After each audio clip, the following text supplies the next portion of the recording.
Hello guys, কেমন আছো সবাই? আশা করি তোমরা সবাই খুব ভালো আছো আর আমি খুব ভালো আছি। সেদিন চলে গেছিলাম বড় মায়ের ডাকে বড় মায়ের মন্দিরে নৈহাটিতে। আমি কিন্তু একা যাইনি, আমার সাথে অনেক বন্ধুরাও গেছিলো। আমার 4-5 জন বন্ধুরা মিলে আমরা গেছিলাম। আর সেদিন পয়লা বৈশাখ ছিল আর বিভৎস লাইন ছিল। জানি ব্লগটা দিতে একটু দেরি হচ্ছে, কিন্তু ব্লগটা অ্যাটলিস্ট পোস্ট করছি। বন্ধুদের অনেক রিকোয়েস্টে ওরা অনেক রিকোয়েস্ট করছিল যে ব্লগটা কবে আসবে। আমি ব্লগটা দিতে অনেক লেট করে ফেলছিলাম। তো চলো, এই যে আমার বন্ধুরা, মিট করে নাও ওদের সাথে।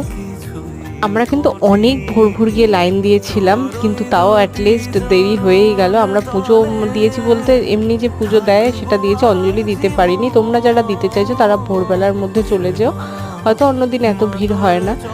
কিন্তু একটা জিনিস আমার খুব ভালো লেগেছে বড় মায়ের মন্দিরে গিয়ে, যে ওরা বাইরে থেকে সবাইকে ঠান্ডা গ্লুকন্ডির জল এবং ফল দিচ্ছিল, যেটা আমার মন কেড়ে নিয়েছে। স্যালুট জানাই ওদের। ভালো লাগলে লাইক কমেন্ট শেয়ার করে